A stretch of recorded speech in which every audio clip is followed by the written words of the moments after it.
Yale Club, an excerpt from American Psycho by Bret, Easton, Ellis. Yale Club. What are the rules for a sweater vest? Van Patten asks the table. What do you mean? McDermott furrows his brow, takes a sip of Absolute. Yes, I say. Clarify. Well, is it strictly informal, or can it be worn with a suit? I interrupt, finishing his sentence. Exactly, he smiles. Well, according to Bruce Boyer, I begin. Wait, Van Patten stops me. Is he with Morgan Stanley? No, I smile. He's not with Morgan Stanley. Wasn't he a serial killer? McDermott asks suspiciously, then moans. Don't tell me he was another serial killer, Bateman. Not another serial killer. No, McDoofus, he wasn't a serial killer, I say, turning back to Van Patten, but before continuing, turn back to McDermott. That really pisses me off. But you always bring them up, McDermott complains, and always in this casual, educational sort of way. I mean, I don't want to know anything about Son of Sam or the fucking Hillside Strangler or Ted Bundy or Featherhead, for God's sakes. Featherhead? Van Patten asks. Who's Featherhead? He sounds exceptionally dangerous. He means Leatherface, I say, teeth tightly clenched. Leatherface. He was part of the Texas Chainsaw Massacre. Oh, Van Patten smiles politely. Of course. And he was exceptionally dangerous, I say. And now, okay, go on. Bruce Boyer, what did he do? McDermott demands, releasing a sigh, rolling his eyes up. Let me see. Skin them alive? Starve them to death? Run them over? Feed them to dogs? What? You guys, I say, shaking my head, then teasingly admit, he did something far worse. Like what? Take them to dinner at McManus's new restaurant? McDermott asks. That would do it, Van Patten agrees. Did you go? It was grubby, wasn't it? Did you have the meatloaf? McDermott asks. The meatloaf? Van Patten's in shock. What about the interior? What about the fucking tablecloths? But did you have the meatloaf? McDermott presses. Of course I had the meatloaf, and the squab, and the marlin, Van Patten says. Oh, God, I forgot about the marlin, McDermott groans. The marlin chili. After reading Miller's review in the Times, who in their right mind wouldn't order the meatloaf? Or the marlin, for that matter? But Miller got it wrong, McDermott says. He was just grubby. The quesadilla with papaya? Usually a good dish, but there, Jesus, he whistles, shaking his head. And cheap, Van Patten adds. So cheap. McDermott is in total agreement. And the watermelon brittle tart? Gentlemen, I cough. I hate to interrupt, but okay, go on, McDermott says. Tell us more about Charles Moyer. Bruce Boyer, I correct him. He was the author of Elegance, a guide to quality in menswear. Then, as an aside, and no, Craig, he wasn't a serial killer in his spare time. What did Brucey Baby have to say? McDermott asks, chewing on ice. You're a clod. It's an excellent book. His theory remains we shouldn't feel restricted from wearing a sweater vest with a suit, I say. Did you hear me call you a cod? Yeah. But doesn't he point out that a vest shouldn't overpower the suit? Van Patten offers tentatively. Yes. I'm mildly irritated that Van Patten has done his homework, but asks for advice nonetheless. I calmly continue. With discreet pinstripes, you should wear a subdued blue or charcoal gray vest. A plaid suit would call for a bolder vest. And remember, McDermott adds, with a regular vest, the last button should be left undone. I glance sharply at McDermott. He smiles, sips his drink, and then smacks his lips, satisfied. Why? Van Patten wants to know. It's traditional, I say, still glaring at McDermott. But it's also more comfortable. Will wearing suspenders help the vest sit better? I hear Van Patten ask. Why? I ask, turning to face him. Well, since you avoid the... He stops, stuck, looking for the right word. Encumbrance of... I begin.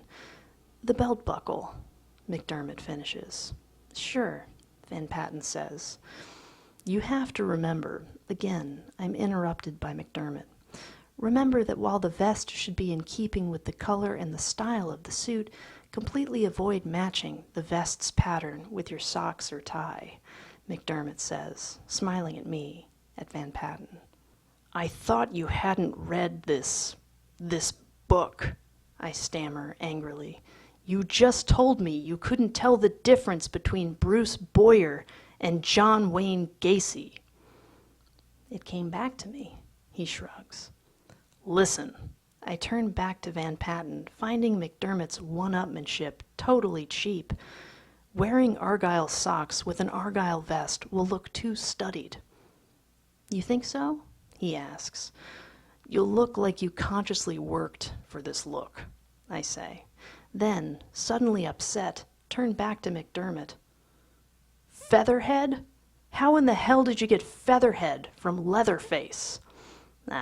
Cheer up, Bateman, he says, slapping me on the back, then massaging my neck. What's the matter? No shiatsu this morning? Keep touching me like that, I say, eyes shut tight, entire body wired and ticking, coiled up ready, wanting to spring, and you'll draw back a stump. Whoa, hold on there, little buddy, McDermott says, backing off in mock fear. The two of them giggle like idiots and give each other high five, completely unaware that I'd cut his hands off, and much more, with pleasure. The three of us, David Van Patten, Craig McDermott, and myself, are sitting in the dining room of the Yale Club at lunch. Van Patten is wearing a Glen plaid wool crepe suit from Crisia Uomo, a Brooks Brothers shirt, a tie from Adirondack, and shoes by Cole Haan. McDermott is wearing a lamb's wool and cashmere blazer, worsted wool flannel trousers by Ralph Lauren, a shirt and tie also by Ralph Lauren, and shoes from Brooks Brothers. I'm wearing a tick-weave wool suit with a window pane overplaid, a cotton shirt by Luciano Barbera, a tie by Luciano Barbera, shoes from Cole Haan, and non-prescription glasses by Bosch and Lomb. The Patty Winters show this morning was about Nazis, and, inexplicably, I got a real charge out of watching it. Though I wasn't exactly charmed by their deeds, I didn't find them unsympathetic either. Nor, I might add, did most of the members of the audience.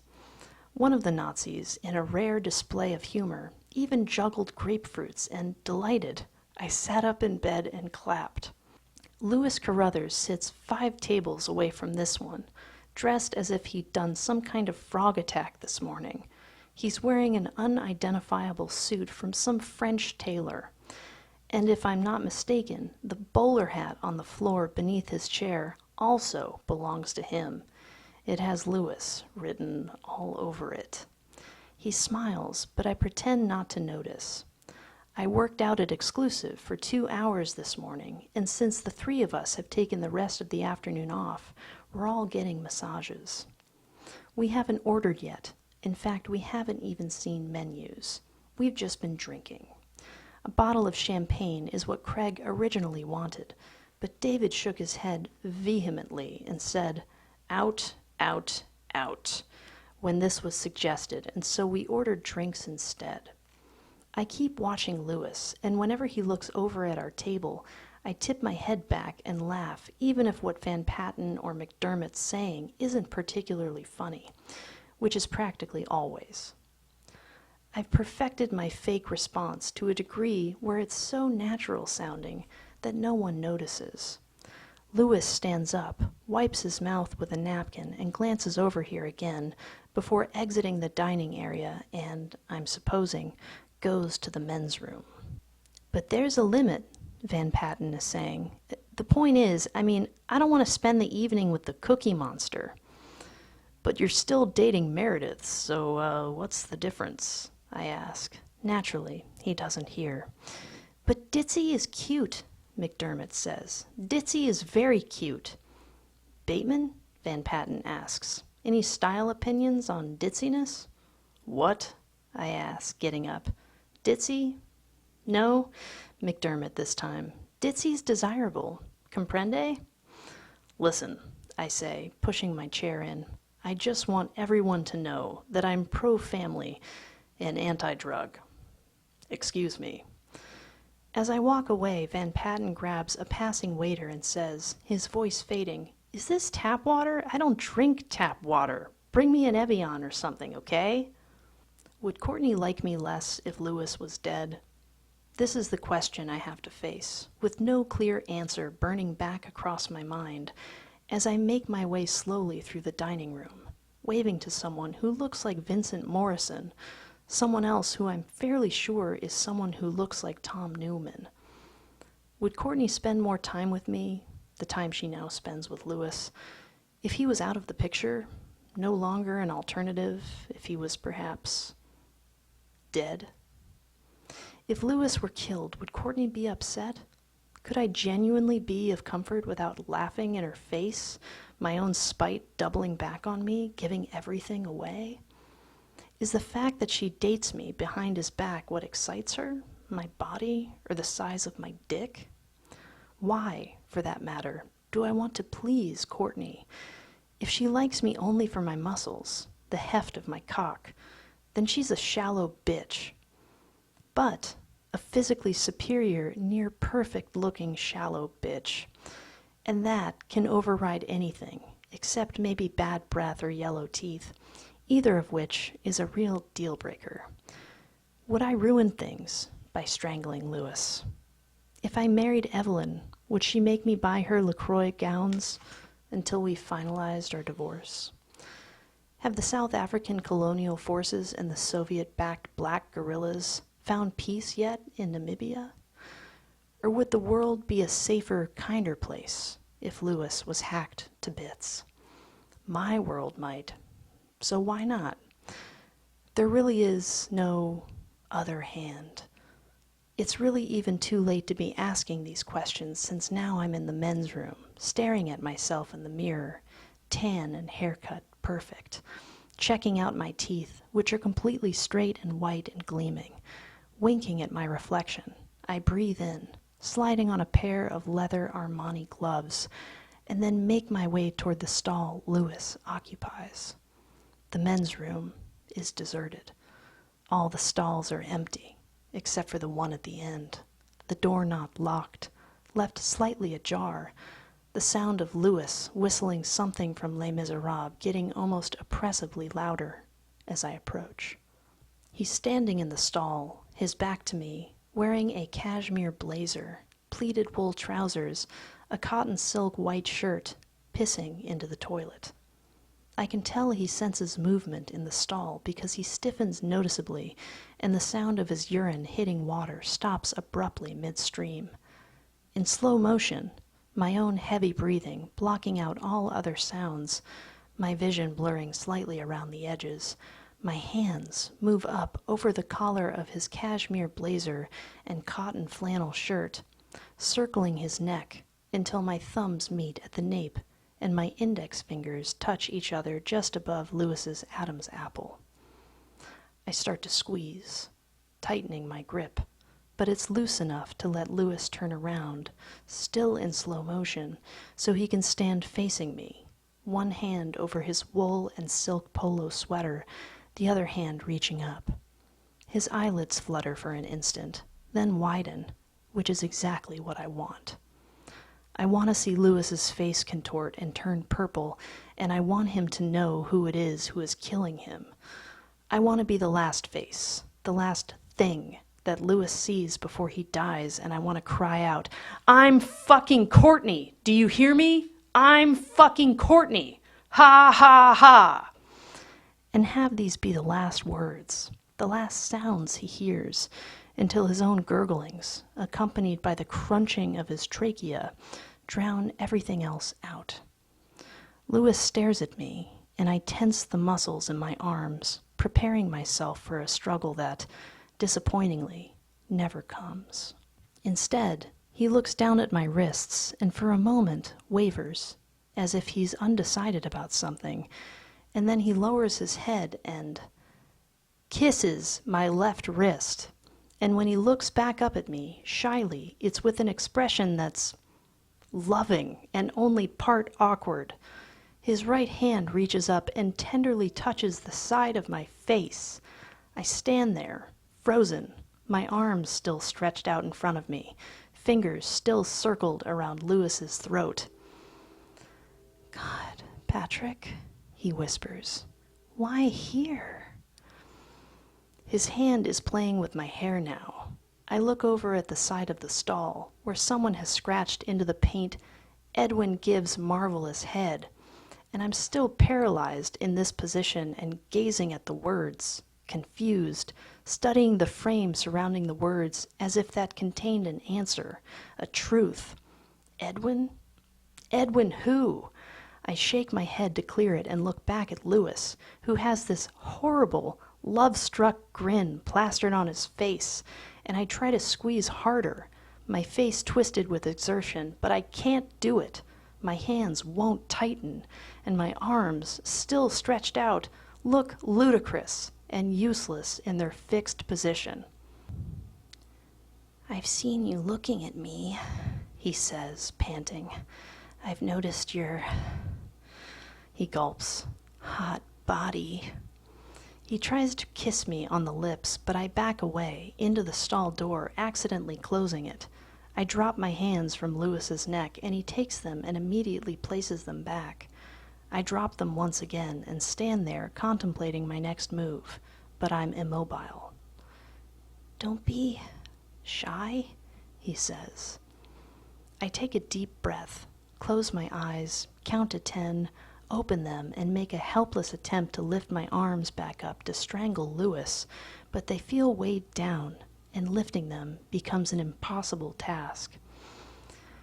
"You don't know how long I've wanted it," he's sighing, rubbing my shoulders, trembling. "Ever since that Christmas party at Arizona 206. You know the one. You were wearing that red striped paisley Armani tie." For the first time, I notice his pants are still unzipped, and calmly and without difficulty, I turn out of the stall and move over to a sink to wash my hands, but my gloves are still on, and I don't want to take them off. The bathroom at the Yale Club suddenly seems to me to be the coldest room in the universe, and I shudder involuntarily. Lewis trails behind, touching my jacket, leaning next to me at the sink. "I want you," he says in a low, faggoty whisper, and when I slowly turn my head to glare at him, while hunched over the sink, seething, my eye contact radiating revulsion, he adds, "Two." I storm out of the men's room, bumping into Brewster Whipple, I think. I smile at the maitre d', and after shaking his hand, I make a run for the closing elevator, but I'm too late, and I cry out, pounding a fist against the doors, cursing. Composing myself, I notice the maitre d' conferring with a waiter, the two of them looking my way questioningly, and so I straighten up, smile shyly, and wave at them. Lewis strides over calmly, still grinning, flushed, and I just stand there and let him walk up to me. He says nothing. "What is it?" I finally hiss. "Where are you going?" he whispers, bewildered. I've got a..." Stumped, I look around the crowded dining room, then back at Lewis's quivering, yearning face. "I've got to return some videotapes," I say, jabbing at the elevator button. Then, my patience shot, I start to walk away and head back toward my table. "Patrick!" he calls out. I whirl around. "What?" he mouths. "I'll call you," with this expression on his face that lets me know, that assures me my secret is safe with him. Oh my God. I practically gag, and shaking visibly, I sit back at our table, completely defeated, my gloves still on, and gulp down the rest of a watery J&B on the rocks. As soon as I've seated myself, Van Patten asks, "Hey, Bateman, what's the right way to wear a tie bar or clasp?"